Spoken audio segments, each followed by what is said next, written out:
नमस्कार.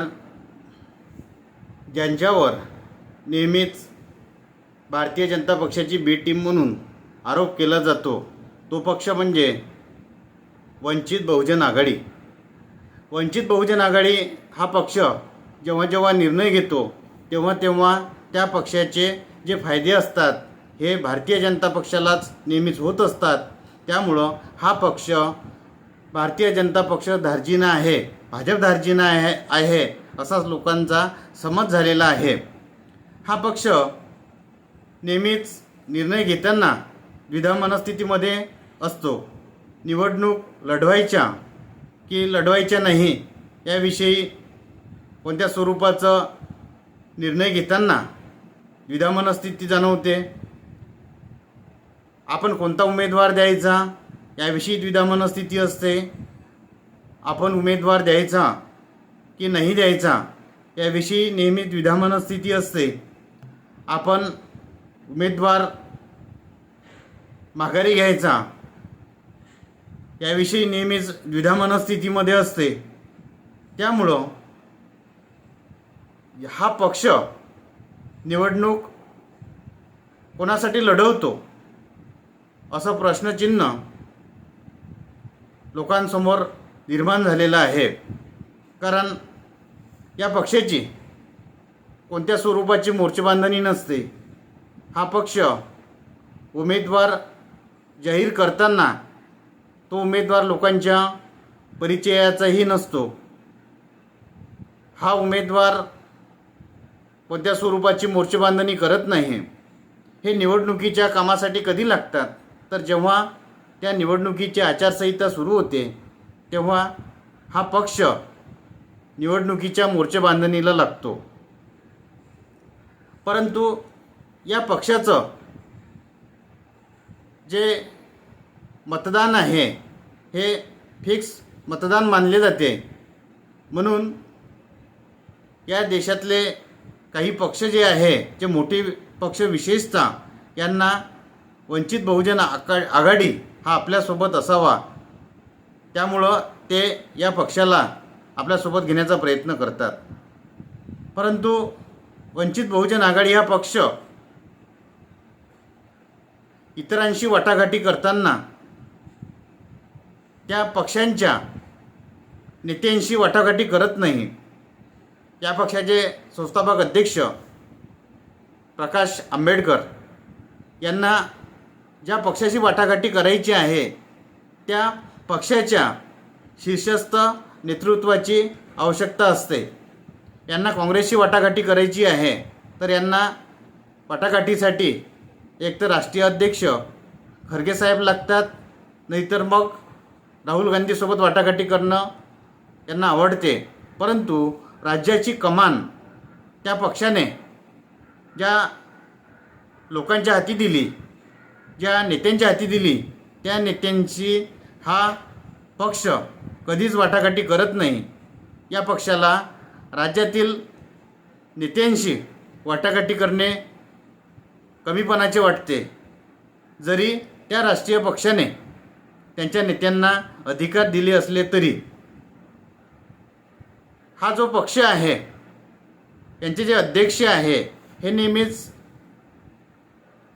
राज्यातील इतर ज्यांच्याशी वाटाघाटी करायची आहे ते त्यांच्याशी संवाद साधत नाही. हे त्यांच्याविषयी जो संवाद साधतात हे मीडियाशी संवाद साधतात. परंतु त्या नेत्यांशी ज्यांच्याशी आपल्याला आघाडी करायची आहे, ज्यांच्यासोबत निवडणुकीमध्ये राहायचे आहे त्यांच्याशी कोणत्या स्वरूपाची वाटाघाटी किंवा प्रतिक्रिया किंवा संवाद हा कोणत्या स्वरूपाचा पक्ष करण्यासाठी तयार नसतो. हा पक्ष प्रतिक्रिया देताना किंवा संवाद साधताना मीडियासमोर जे प्रतिक्रिया दिल्या जातात त्या प्रतिक्रियाचा वाईट परिणाम काँग्रेससारख्या मोठ्या पक्षांवर होतो. मग काँग्रेससारख्या पक्षांवर जर त्याचा वाईट परिणाम जर झाला तर याचा जो फायदा होणार असते हा भारतीय जनता पक्षासारख्या पक्षाला होणार असते. म्हणून नेहमीच हा पक्ष भारतीय जनता पक्षाच्या हिताचे निर्णय घेतो. म्हणून भाजपाची बी टीम वंचित बहुजन आघाडीला मानल्या जाते.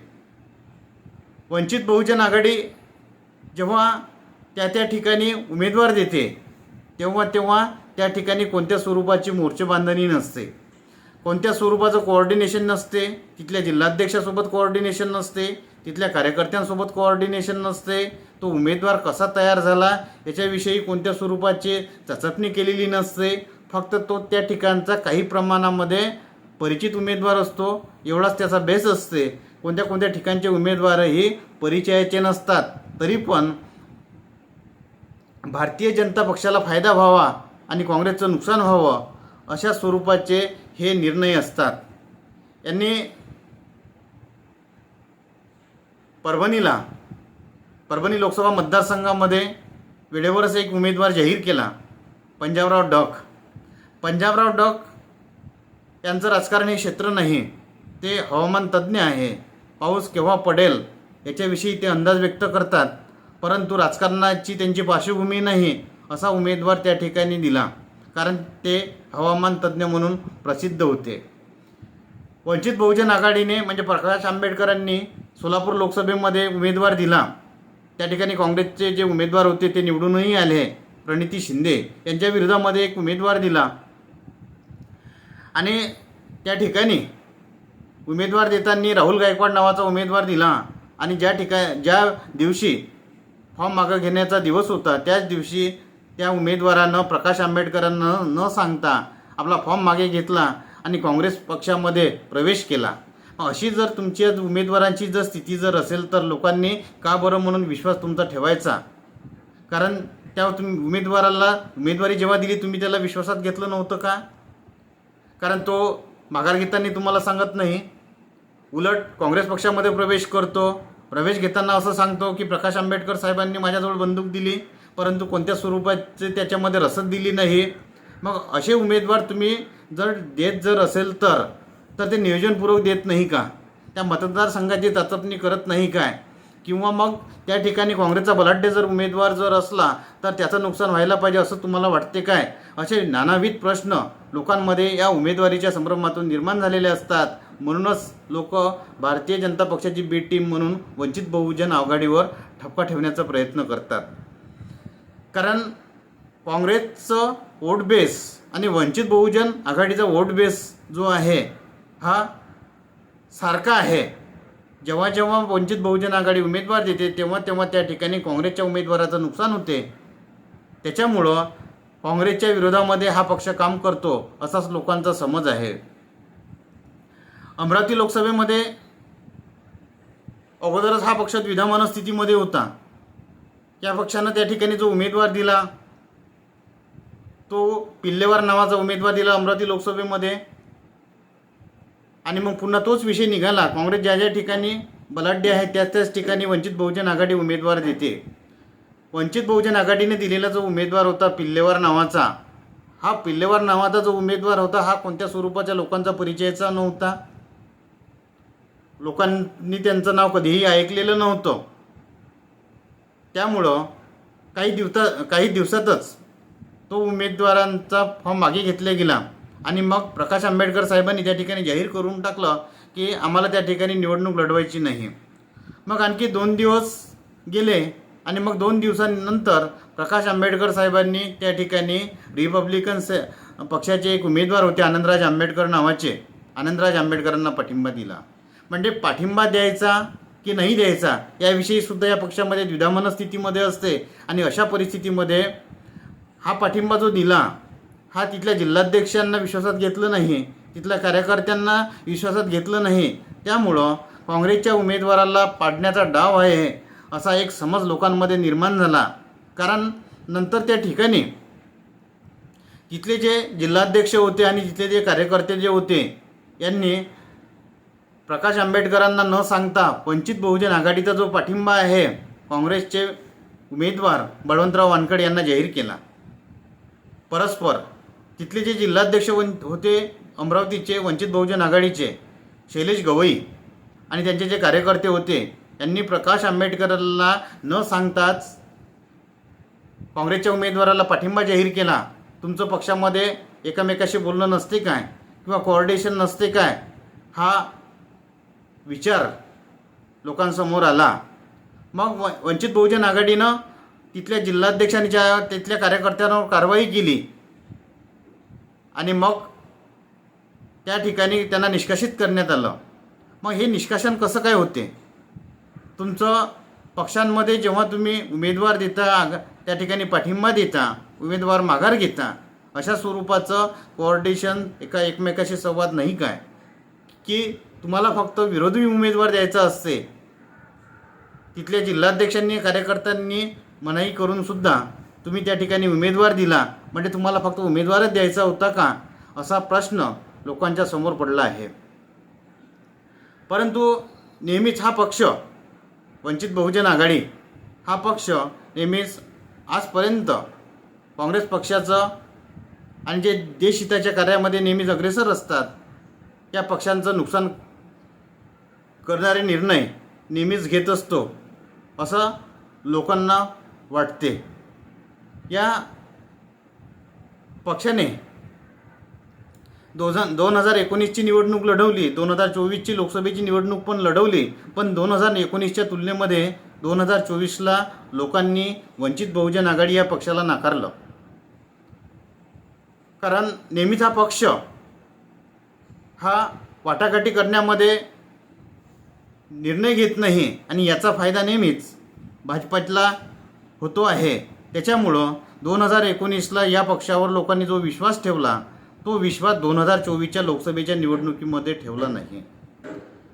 पूर्ण महाराष्ट्रभर या पक्षाचं पानिपत झालं. 38 पैकी 37 उमेदवाराचे डिपॉझिट जप्त झाले. या पक्षाची 38 उमेदवार लढवण्याची ताकद आहे का, हे सर्वचे सर्व प्रश्न त्यांच्या त्या वाटाघाटीवरून लोकांच्या लक्षात येतात. वाटाघाटी जेव्हा होते तेव्हा जेवढी आपली शक्ती आहे तेवढ्याच त्या जागा आहे प्रत्येक पक्ष मागत असतो. भारतीय काँग्रेस, शरद पवार राष्ट्रवादी आणि शिवसेना हा पक्ष, ज्यांना महाविकास आघाडी म्हटलं गेलं, या महाविकास आघाडीमध्ये प्रकाश आंबेडकरांनी जी वंचित बहुजन आघाडीसाठी जी मागणी केली, ही सुरुवातीला 27 जागांची मागणी होती. 27 जागांची मागणी कशासाठी केली हा प्रश्न लोकांना पडला. ही मागणी कोणाजवळ केली, तर ही मागणी मीडियाजवळ केली. त्यानंतर मग 8 जागांची मागणी केली. महाविकास आघाडीनं त्यांना 4 जागा देण्यासाठी तयार झाले होते. 4 जागा जरी घेतल्या असत्या तरी त्यांचे 4 खासदार वंचित बहुजन आघाडीचे आज महाविकास आघाडीमध्ये दिसले असते. ज्या पक्षाचा एकही खासदार नाही त्या पक्षाचे 4 खासदार असणं ही खूप मोठी गोष्ट आहे. कारण प्रत्येक पक्षाला किंवा प्रत्येक माणसाला शून्यापासून सुरुवात करायची असते आणि मग एकाचे 2 आणि 2चे 4 होतात. परंतु शून्यापासून सुरुवात करणे ही यशाची पहिली पायरी असते. परंतु वंचित बहुजन आघाडी, प्रकाश आंबेडकरांनी ती संधी गमावली. यदाकदाचित जर 4 पैकी 2 जागा जरी निवडून आल्या असत्या तरी आज वंचित बहुजन आघाडीचे, प्रकाश आंबेडकरांचे 2 खासदार राहिले असते. आणि 4 मतदारसंघामध्ये जर प्रचार केला जर असता तर एका मतदारसंघामध्ये जर 6 विधानसभा मतदारसंघ जर येतात तर 4 लोकसभेमध्ये 24 विधानसभा मतदारसंघामध्ये मोर्चे बांधणी झाली असती वंचित बहुजन आघाडी या पक्षाची. 24 आमदारांची मोर्चे बांधणी झाली असती. कारण 2-4 महिन्यानंतर विधानसभेच्या निवडणुका होऊ घातलेल्या आहे. मग 24 विधानसभेची मतदारसंघ आमदार देताना त्यांना ऑटोमॅटिकली फायदा झाला असता. परंतु ही संधी प्रकाश आंबेडकरांनी घेतली नाही. त्यांनी त्यांची जे तुलना आहे हे काँग्रेस पक्षाची केली, शिवसेने उद्धव ठाकरे गटाशी केली, राष्ट्रवादी काँग्रेसची केली. यदाकदाचित काँग्रेस जो पक्ष आहे यांचा एक खासदार होता, त्यांचा कोणत्या स्वरूपाचं यश अगोदरच्या निवडणुकीमध्ये त्यांना मिळालं नव्हतं. म्हणून त्यांनी प्रादेशिक पक्ष उद्धव ठाकरे, शिवसेना यांच्यापेक्षा कमी जागा लोकसभेमध्ये स्वीकारल्या. अशा स्वरूपाच्या जागा जर वंचित बहुजन आघाडी या पक्षानं जर स्वीकारल्या जर असत्या तर यांना मोठ्या स्वरूपाचं यश मिळालं असतं. परंतु हा पक्ष, लोक तर खासगीमध्ये असं म्हणतात की या पक्षाला आघाडी करायचीच नसते, कारण अवास्तव स्वरूपाच्या मागण्या करून हा पक्ष नेहमीच विरोधी पक्षाला नेहमीच फायदा करून देतो आहे. त्याच्यामुळं नेहमीच हा पक्ष ह्या लोकांना या पक्षाचा इतिहास माहीत असल्या कारणामुळं लोकसभेमध्ये या पक्षाला लोकांनी धिक्कारलं. कारण प्रत्येक उमेदवारांची मतदारांची संख्या जर पाहिली किंवा प्रत्येक लोकसभेच्या मतदारांची जर संख्या जर पाहिली तर लोकांनी या पक्षाला बऱ्याच प्रमाणामध्ये ओळखलं आहे हे सिद्ध होते. या पक्षाचा जर हा पक्ष पूर्ण महाराष्ट्रामध्येच निवडणुका लढवतो, पण विदर्भ हा त्याचा बालेकिल्ला आहे. कारण विदर्भामधलेच प्रकाश आंबेडकर आहे. आपल्या विदर्भामध्ये तरी या पक्षाला चांगली सरशी दाखवता आली पाहिजे, आपल्याला चांगले मतं घेता आले पाहिजे, पण विदर्भामध्ये सुद्धा या पक्षाचं पानिपत झालं. लोकसभेच्या निवडणुकीमध्ये वर्धा मतदारसंघ या पक्षानं लढवला. या पक्षाला मागच्या निवडणुकी म्हणजे 2019मध्ये या पक्षानं वर्धा लोकसभेमध्ये एक चांगला उमेदवार दिला होता. धनराज वंजारी नावाचे एक उमेदवार दिले होते. यांना 36,000 मतं भेटले होते या निवडणुकीमध्ये. परंतु यावेळेस लोकसभेच्या निवडणुकीमध्ये एक साळुंके नावाचे त्यांचे उमेदवार होते. यांना फक्त 13,000 मतं लोकसभेला भेटले आहे. 36,000 मतांचा पक्ष हा 13,000 मतांवर आला वर्धा लोकसभेमध्ये. म्हणजे वर्धा लोकसभेमध्ये सुद्धा या पक्षाला लोकांनी नाकारलं. नागपूरमध्ये ते उमेदवार देतच नाही, कारण नागपूरमध्ये बहुजन समाज पक्षाचं वर्चस्व आहे. त्या ठिकाणी नागपूरला त्यांनी पाठिंबा जाहीर केला होता. योगेश लांजेवार नावाचे जे उमेदवार होते, या योगेश लांजेवार नावाच्या उमेदवाराला त्यांनी पाठिंबा दिला होता. योगेश लांजेवारांना फक्त 19,000 मतं त्या ठिकाणी भेटले. नागपूरला 2019च्या लोकसभेच्या निवडणुकीमध्ये एक डबरासे नावाचे उमेदवार होते बहुजन समाज पक्षाचे. त्यांना त्या ठिकाणी जे मतं भेटलेले होते हे 26,000 मतं भेटले होते. परंतु या ठिकाणी यावर्षी 2024च्या लोकसभेमध्ये त्या ठिकाणी 26,000चा जो पक्ष आहे हा 19,000 पक्षांवर आला. म्हणजे नागपूर लोकसभेमध्ये सुद्धा लोकांनी या पक्षाला नाकारलेलं आहे. बुलढाणा या लोकसभा मतदारसंघामध्ये मात्र या पक्षानं काही प्रमाणामध्ये किमया केली, परंतु लोकांनी नाकारण्याचं प्रमाण त्या स्वरूपाचं आहे. किमया याच्यासाठी केली कारण त्या ठिकाणी शिवसेना उद्धव ठाकरे गटाचं मोठ्या प्रमाणात नुकसान या पक्षानं केलं. या पक्षाचे जे उमेदवार होते वसंतराव मगर यांना 98,000 मतं बुलढाणा या लोकसभा मतदारसंघामध्ये मिळाले. 98,000 मतं त्या ठिकाणी मिळाले. आणि उद्धव ठाकरेचे जे उमेदवार होते त्या ठिकाणचे खेडेकर नावाचे जे उमेदवार होते, हे खेडेकर नावाचे उमेदवार त्या ठिकाणी 30,000 मतांनी पराभूत झाले. प्रतापराव जाधवांचा 30,000 मतांनी विजयी झाला. या ठिकाणी वंचितच्या उमेदवारांनी 98,000 मतं घेतले. परंतु 2019ला या ठिकाणी एक तगडे उमेदवार दिले होते वंचित बहुजन आघाडीने बुलढाणा या मतदारसंघामध्ये लोकसभेमध्ये. बळीराम शिरस्कार यांना 1,72,000 जे मतं होते या मतदारसंघामध्ये पडले होते.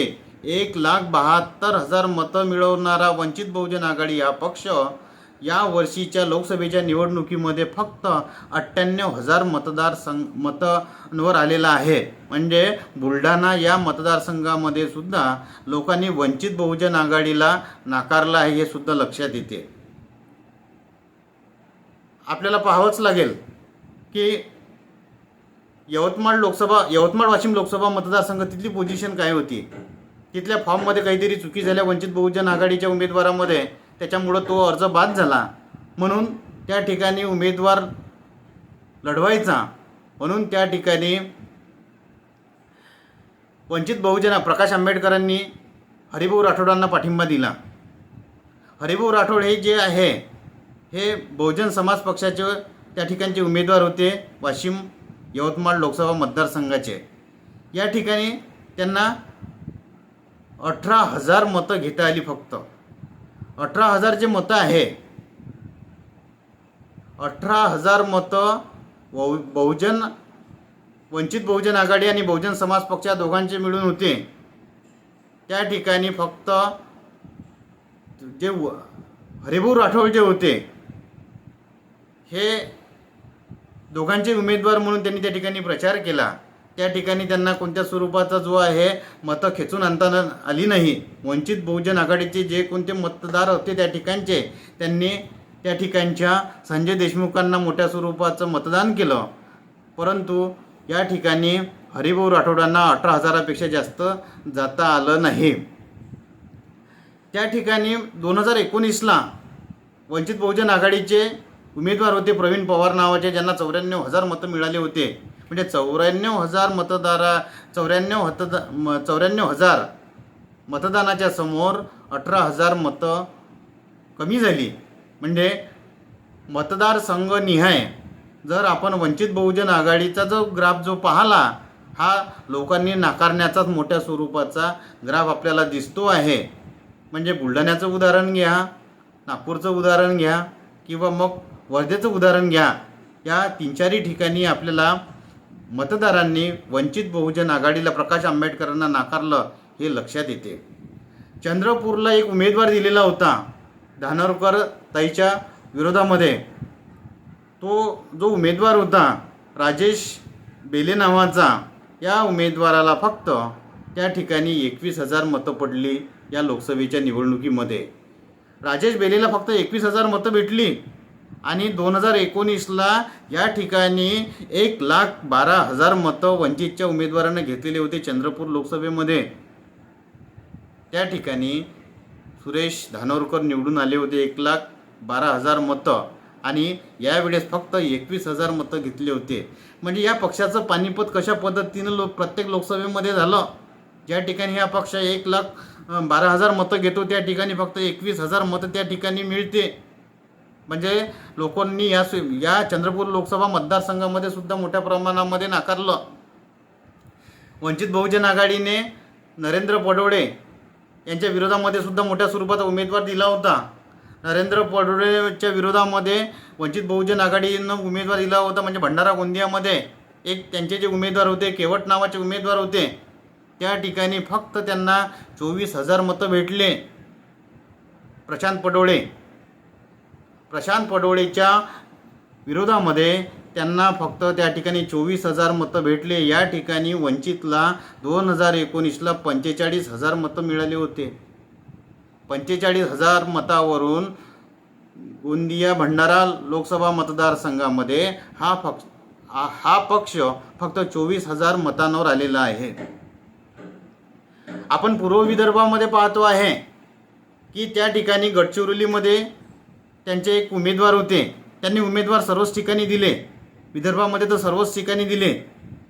आपल्या पक्षाचं त्यांचं प्रस्थ जे होतं बऱ्यापैकी होतं. 2019च्या निवडणुकीमध्ये त्यांना बऱ्यापैकी मतही भेटले होते. यदा कदाचित तो आत्मविश्वास 2024ची निवडणूक लढवताना त्यांना असेल. परंतु लोकशाहीमध्ये मतदार हा राजा असतो. त्या ठिकाणी गडचिरोलीमध्ये जो उमेदवार दिला होता हितेश मडावी नावाचा, यांना फक्त त्या ठिकाणी 15,000 मतं भेटलेले आहे. या लोकसभा मतदारसंघामध्ये सुद्धा 2019ला 1,11,000 मतं तिथल्या उमेदवाराला होते. त्या ठिकाणी गडचिरोली या मतदारसंघामध्ये त्या ठिकाणच्या अगोदर जे उमेदवार होते रमेश गजबे नावाचे जे उमेदवार होते, या रमेश गजबे या उमेदवाराला 1,11,000 मते भेटली होती. त्याच मतदारसंघामध्ये 2024ला हितेश मडावी या नावाच्या व्यक्तीला वंचित बहुजन आघाडीचा फक्त 15,000 मतं त्या ठिकाणी भेटले आहे.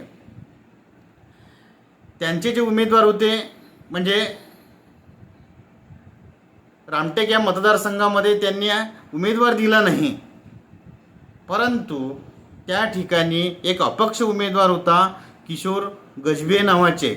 किशोर गजबे नावाच्या या अपक्ष उमेदवाराला त्या ठिकाणी वंचित बहुजन आघाडीचा प्रकाश आंबेडकरांना पाठिंबा देऊन सुद्धा त्या ठिकाणी 24,000 मतच फक्त तो उमेदवार मिळवू शकला।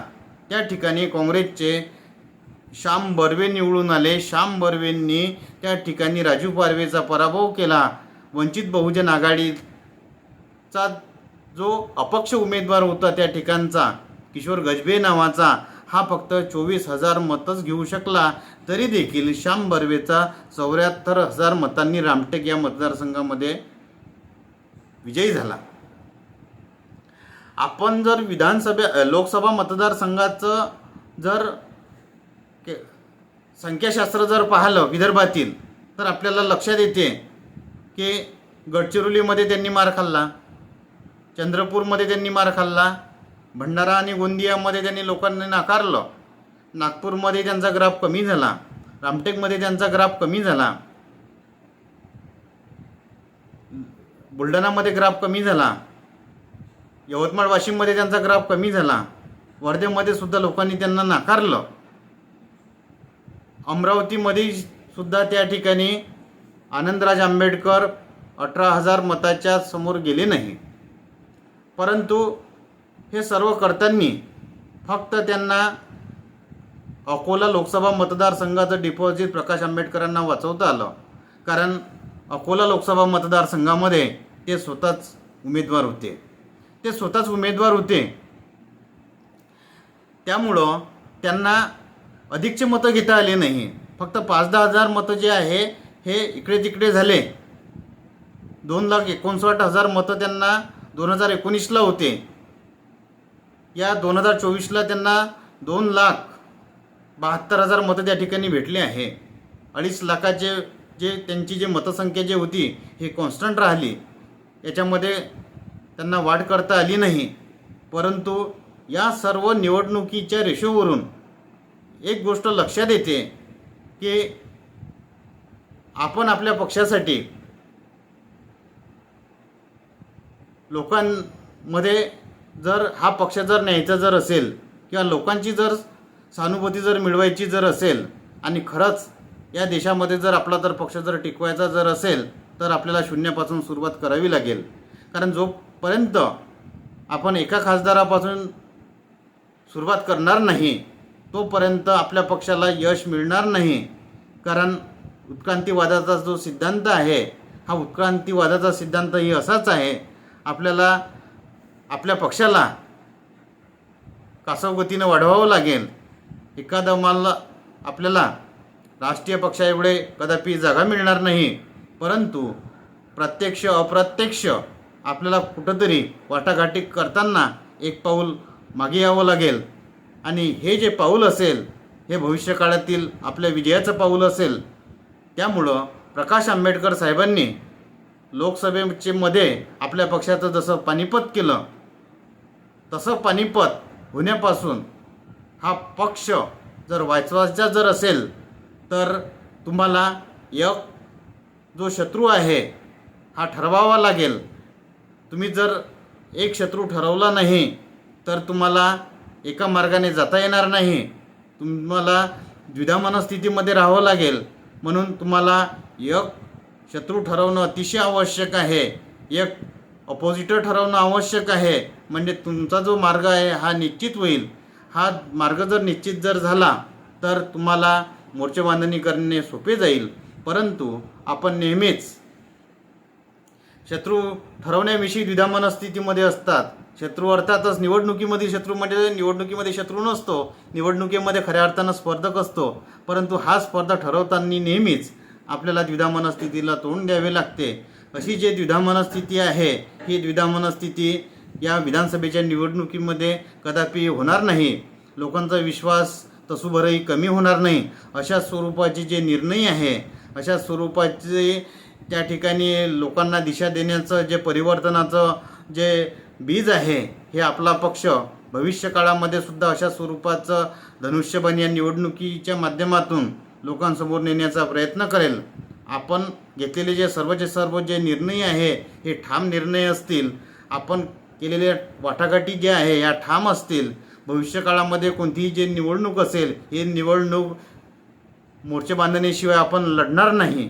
पुनश्च या वंचित बहुजन आघाडी आणि पर्यायानं प्रकाश आंबेडकरांना विधानसभेच्या निवडणुकीसाठी शुभेच्छा देऊया. तुर्तास याच ठिकाणी आपण विराम घेऊ. धन्यवाद. जय हिंद, जय भारत.